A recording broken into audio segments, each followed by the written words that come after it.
Hi, this is Rabbi Orlofsky, and this is the Rabbi Orlofsky Show. Thank you very much. Thank you. And wherever you're watching your podcast, and I have to give a special shout out to my friends at TorahAnytime.com, who do a fabulous job of spreading Torah throughout the world. When I was at the KRF Tuni convention, they were there in force, and I got to meet the people who run it and the people in charge. And this is, I may have mentioned this the last time, I don't remember if I did or not, but there are 600 rabbis waiting for the chance to get on to Torah Anytime. 600 rabbis who would love to be able to be on Torah Anytime, and they just can't. They don't have enough cameras, they don't have enough hours in the day to be able to put them all up. There's a waiting list. But there are the top 10 rabbis who are watched. I don't want to mention any names out of my tremendous anova. However, I do know that Torah Anytime follows me around with cameras, and I've evidently my stats have been moving up since I started this podcast. In fact, somebody once wrote me and said, "You don't want to call this a share, you want to call it a show, that's fine, but why are you on Torah Anytime? It's called Torah Anytime. It's not called Show Anytime. So you shouldn't put it up there." So I brought it up with the people in charge of Torah Anytime, and they said it's okay. So I'm covered, yeah. But so if you're watching over there, or wherever you watch or listen to your podcast, it's great to have you along for the ride. And this week is sponsored. Is an Eloi Nishmas Malka Bas Shalom, whose yahrzeit is Chaf Aleph Adar Aleph. And of course, our podcast comes out on Motzi Shabbos, so that's going to be this week. And the Shamash have an Aliyah, and it's a tremendous chus, for people to be able to spread this around to thousands of people. You get chus for all this. So, as we keep moving up our equipment, our new microphone, lights, and eventually, as I mentioned, I hope to buy myself a new house so that, we have a bigger set and I can have more guests and things, for you, not for me. I don't need it. I'm a simple man with simple tastes, But in any event, I want to point out that this Shabbos is Shabbos Mevorchin Adar Bet. So it's Parshas V'Yakel, it's also Parshas Shkolim. It's Parshas Mevorchin of Adar Bet. We've made it. It's always challenging on a leap year, not so much when you're my age. When I was younger, when I was a bach in yeshiva, you had a winter's man that had an extra Adar in it. It just went on forever. Yeah. By the way, the reason that time goes faster when you get older is it's all perspective. When you're 5, a year is 20% of your life. When you're 50, a year is 2% of your life. So in the general context of your life, it seems to be going faster. But time actually travels the same exact time unless it's affected by gravity and velocity. So that, if you'd be on a gigantic planet, the time would go much slower, and also you would be killed by the gravity. But also you would die of no air. But anyway, so I'm just, when we get into our interstellar travels, which we'll be doing, future episodes will be from outer space. Some people might maintain they already are. But anyway, but Adar Bet, is coming up, and it's a new Adar because there are 2 Adars this year. There's Adar, and then there's the Odder Adar, which is Adar still. That's a little pun. That's a double pun. See if you can keep up with it. As I saw somebody say once, puns are the lowest form of humor by people who aren't clever enough to think them up. But so there's 2 Adars. Now, I want to speak for a minute about mazelos. This is I'm maybe hitting on some basic stuff that everybody knows, but we have a very wide audience. I had email from a couple who became Bali Tshuva, and they said, when you discuss these family issues for us, we don't have any from relatives. We don't have anything. It's just us.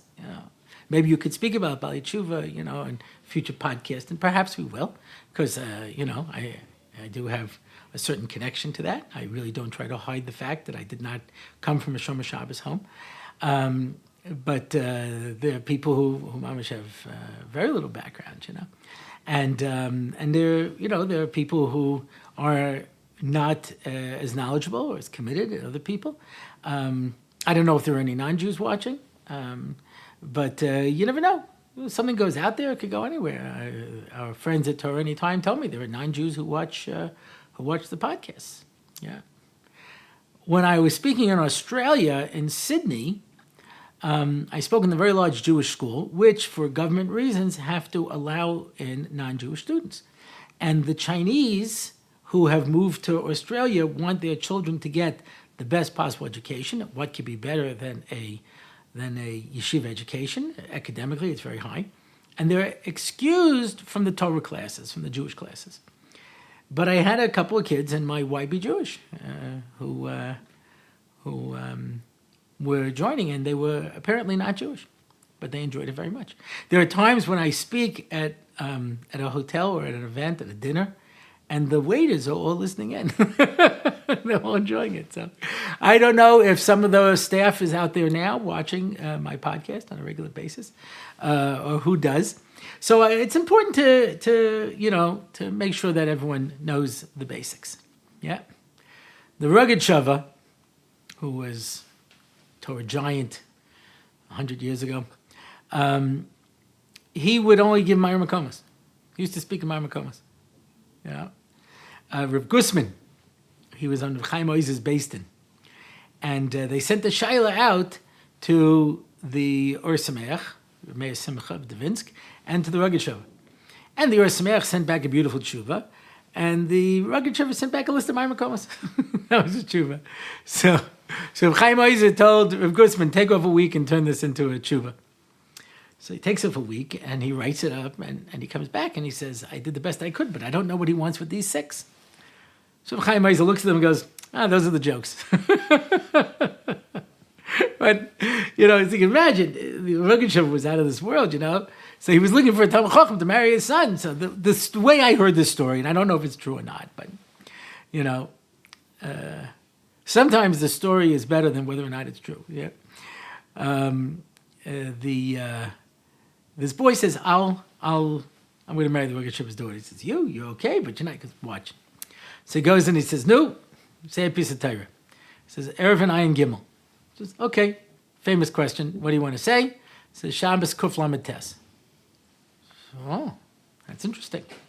Yeah, but what are you going to do with the Gemara Pesachim and Yudalit? He says, the Taisvis and Chagiga and Daf Beis. But that Taisvis right there. He goes, that's unbelievable. And they went back and forth like this for a while. And he says, wow, this guy's out of the world. Anyway, so we're not doing Meir Makomas here. We spill everything out. Yeah. I'm of the strong belief that, the clearer you make things are better. You can't go wrong. My friend, Rabbi Orlofsky, the Rashiv of Or David, he told me a story years ago. It's evidently an old story, but I heard it from him. Yeah, is that the Balabatim come to the Rav and he says, it's cold in the shul. Maybe you could ask the custodian to turn on the heat. So the Rav goes over to him and he says, Jimmy, turn on the heat. So they say, Rav, I thought you could only do it derech remiza, with a hint. He says, by him, that's a remez. If he turns it on, it can be anybody's guess, what people say. So, you know what they say, if they make something idiot-proof, they'll just make a better idiot. So, anyway, I like to spell everything out. You can never go wrong with clarity. So, we wish people mazel tov, which we translate as good luck, because it sounds much better than you should have a good zodiac sign. But that's what a mazel is. It's a zodiac sign. The zodiac, the 12 zodiac signs have their corresponding names in Yiddishkeit. The kinna that we say Tisha B'Av night is all of the mazolos mourning the destruction of the Beis HaMikdash. Tfilas Geshem and Tefillas Tal, there's a piyut that we say according to the mazolas. And the mazolas have this certain power. There's a power in the month that is revealed by that mazel. And if you know how to take advantage of it, you can take advantage of the power that exists in that month. The Kli Yakar says that Nissan is Aries, which I always thought was interesting because the Nissan car company had a car called the Aries. I wonder if that was by coincidence, but it's a sheep, and so that's why we brought the Korban Pesach Dafka and Nissan to counteract the power of the sheep. Says the Kli Yakar. We shechted it on Yud Daled and we ate it on Tes Vav because the 14th and 15th of the month, when the moon is full, is the most dramatic expression of that mazel. And so, we have that sense that we understand that mazel exists. Adar is mazel dogim, and as you know, it's a Gemara in Megillah. When Haman did the goyrel, when he did the pour, did the lot, and it came out in Adar, one of the reasons he was happy about that is because it was mazel dogim. And just like a big fish swallows a small fish, so I'm going to swallow Bnei Yisrael. And a baskel comes out and laughs at him and says, an even bigger fish is going to eat that fish. Yeah. You could just say, well, then a bigger fish will eat that fish, until, of course, you come to the biggest fish. The biggest fish is Livyasan, and that's a sign of Mashiach. So there's stuff going on over here. But mazel dogim. Now, on the secular zodiac, they give you Pisces. Pisces show you two fish pointing in opposite directions, but that's not the way that we draw mazel dogim. It's head to toe, yin and yang. It's in a constant circle, dag. So that the head is to the toe and the toe is to the head. You know that dag is out of order. Yeah. Here's a riddle that you could use on someone who doesn't bother watching our podcast. Yeah. You can use this. Here's the riddle. What does this mean? Whistle till the fish come backwards. Oh, wait.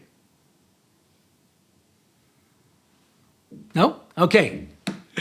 It's the Aleph Beis. Because Tuf Shin Reish Kuf is to whistle, to shrak. And then when you reach the end, it's Dag Ba. Fish come. So whistle till the fish come backwards is the Aleph Beis. Thank you very much. And so Dag is backwards. What is the theme of Purim? V'nahafachu. Everything turns upside down. Wheel of Fortune. Yeah, things turn around. Things are the Wheel of Fortune. Things turn this way and that way. Yeah. When I was a magician, so I used to do a trick with tarot cards. And tarot cards are these fortune-telling cards, And one of them is called the Wheel of Fortune. Wheel of Fortune, if you get that card, so it means that everything is going to turn upside down. The main thing when using tarot cards is you just have to be creative and know what the person wants you to say. And then it's amazing how smart you could be. But anyway, the Wheel of Fortune, that means everything's going to turn around. Oh, great. Yeah, or they say, oh, terrible. Well, let's just turn the card this way. It goes the other way, yeah. So Adar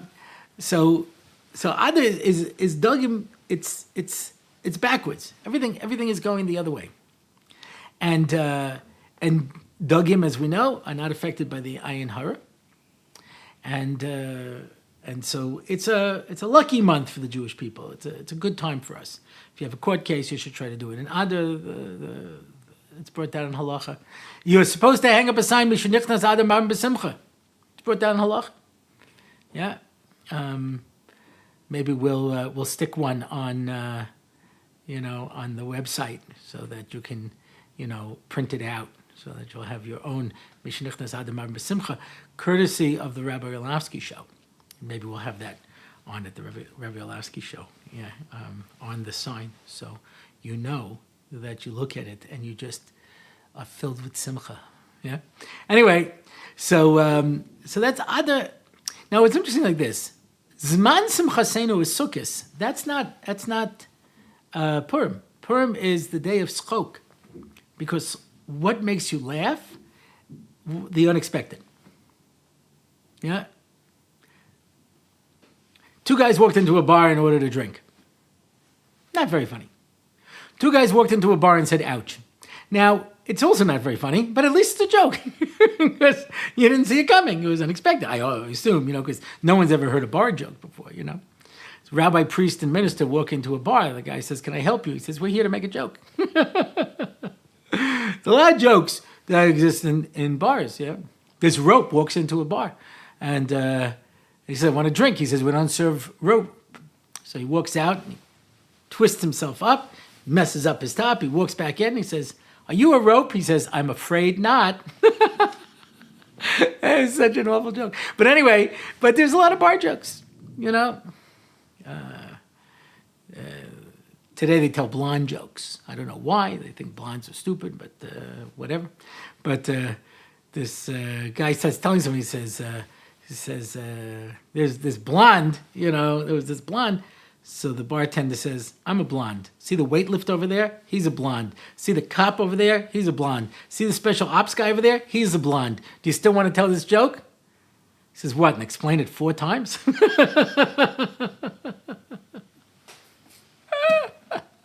Anyway, I don't know what there is about bars that are so funny. I have occasionally been in bars. I never found them very funny. But it's the unexpected. Tzchoik is the v'nahafachu. Things turn upside down. Dag, yeah? The dogim, head to toe. Things turn around, yeah? So that's Adar. That's not what I want to talk about.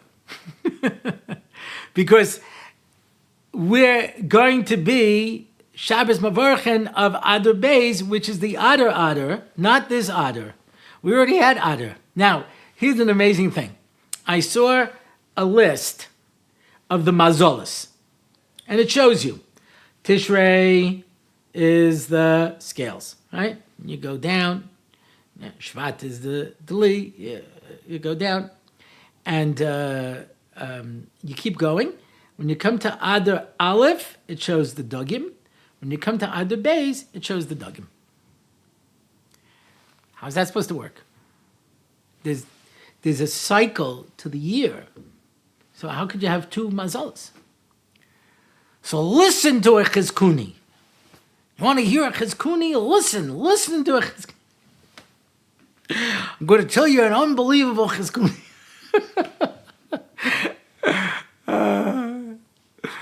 I'm a fan of most of the speakers who are out there. I really enjoy listening to them. So Rabbi Fan manages to, whatever he says, he presents it so dramatically. You're on there. Hear a Mishnah brew. You want to hear a Mishnah brew?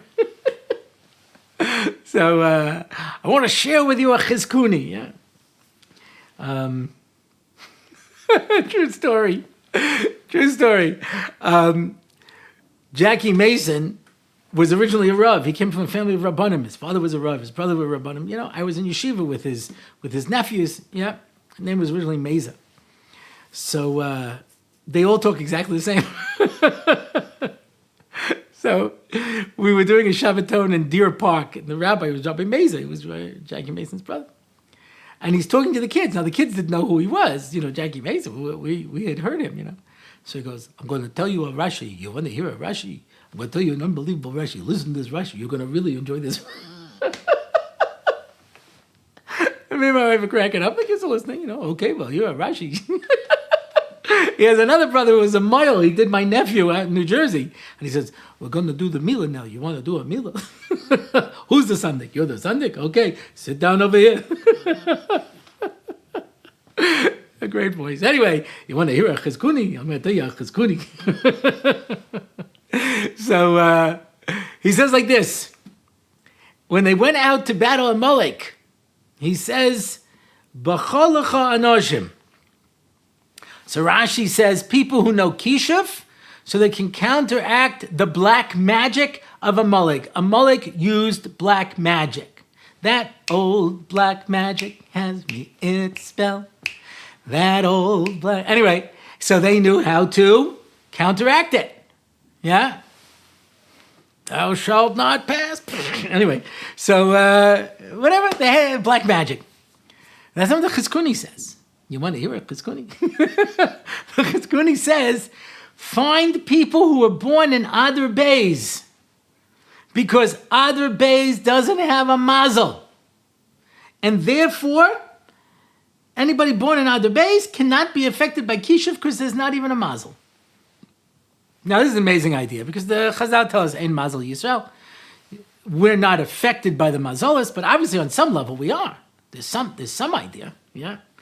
You hear about people having good mazel, bad mazel, it affects certain things. But people who are born in Adar Beis, this is above mazel. Now, there's a machlekes. Mishenichnas Adar marbim b'simcha. When you come into Adar, you're supposed to increase your happiness. I have a friend of mine. I don't know if he wants to be mentioned because now he's a chashuv mechanech and part of a tzevet of a big yeshiva. So I don't know, but I'm always caught in these situations of if I should give people credit or not. Sometimes people really don't want the credit. Yeah. So when I was I was speaking for some organization, and the guy who was introducing me knew me back from my NCSY days, and he was introducing me by telling all these embarrassing stories of when I was a youth director, and I was just sinking into the ground. When he was done, I got up and I said, now I understand why they banned the making of a gadol. Not every story has to be told, yeah. So I don't know if he wanted this out there or not, but he used to say, the saddest day of the year is Erev Rosh Chodesh Adar. And the happiest day of the year is Erev Rosh Chodesh Av. Why? Because it says, Mishenichnas Av Ma'atim B'Simcha. When you come to Av, you should lessen your Simcha. It doesn't say when to stop. So starting in Av, you just get sadder and sadder and sadder and sadder throughout the entire year. Until you reach Adar, and it says, Mishenichnas Av Ma'atim B'Simcha. Oh, now you start getting happy. You start getting happier and happier and happier, right? That's not pshat. But it is very funny, right? There is a special mitzvah to marbe b'simcha. Parenthetically, you understand that means that I have the ability to make myself happy. And even happier. Yeah? To cheer up, or else the terrible aveira. You're going to burn in Gehenna if you're not happy. But anyway, Mishenichnas Adar Marbim B'Simcha. So the machlek is whether that applies also to Adar Aleph or not. When it says Ein Bein Adar Aleph Adar Rishon Adar Sheni, there's Ella. Does it? What about the Simcha? So it's machlekes. But certainly when we come to Adar Beis, there's a special din of Simcha, and there's a special din of it's mamish above mazel. We're moving into a very special time here, where we have the ability to move beyond the limitations. And since it's the power of V'nohafachu, saw a sign once that said, argue your limitations and they're yours. I used to have these kids who wanted to stay Shana Bet. They came for 1 year, they wanted to stay for a second year. And they asked me, my parents won't let me.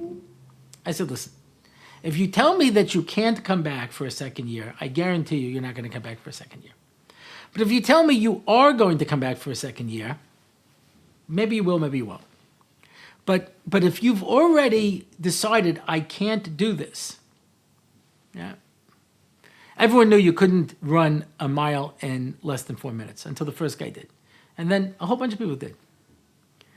Because I saw a sign once that said, the impossible is the possible that hasn't happened yet.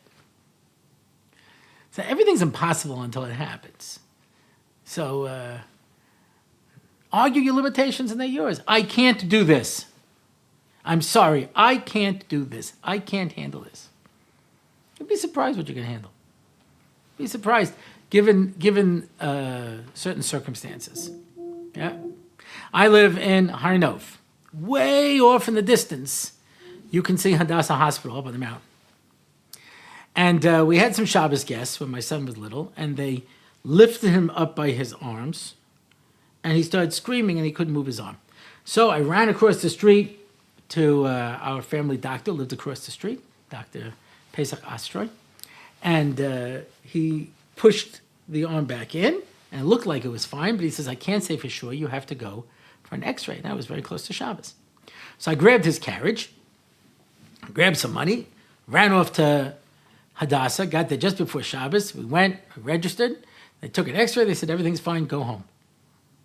Now home was over there, very, very far away. And I put him into a carriage, and if you've ever driven down to Hadassah in Karam, so you know it's this long, winding mountain road surrounded by forest. Around the same time that there was an outbreak of rabid foxes. Anyway, I put him in the carriage, and I start pushing him uphill. And there are cars that are zooming to the hospital Friday night, not expecting to see somebody pushing his son in a carriage, in the dark on the mountain road. Yeah, so it was pretty dangerous. And we're going in the back. I hear the fox. I hear the rabid foxes gathering. And I was at the time about 100 pounds heavier than I am now. And walking was never one of the areas that I excelled in. I was never really good at that. I was okay, but it wasn't certainly exceptional. And this was miles on a Friday night. And what could I do? I could just sit down and give up, or you could just keep pushing the carriage up. And when I finally got to the outskirts of Yerushalayim, I was so happy because at least it was a road. I kept walking and going until I got home. It took hours and hours. If you ask me, could I do that? The answer is no. I can't do that. But I have no choice.